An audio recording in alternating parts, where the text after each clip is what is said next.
earth. Makana mgbe Chineke gaza n'nwa ya ekpere ụwa ga-ama jinjim. Uwe bido n'magba jijiji. Once and for all. Exactly. How come we be their language, but does that matter? No.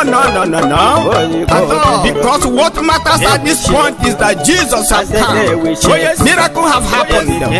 It shall be so in your life in the mighty name of Jesus. Amen. Amen. Lift up your hands and begin to wave unto Him. For all your lost hope have been restored. They will check and cry. Keep praising the Lord. He is good. Uwagama jijiji. Uwagama jijiji. Uwagama jijiji. Ogemo wabamnanya. Onye nwansi gị kulela ba mmiri erujuola n'igwe.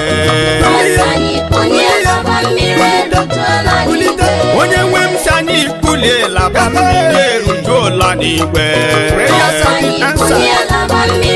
Onye na-achọ dị onye nwe m si gị kulela ba mmiri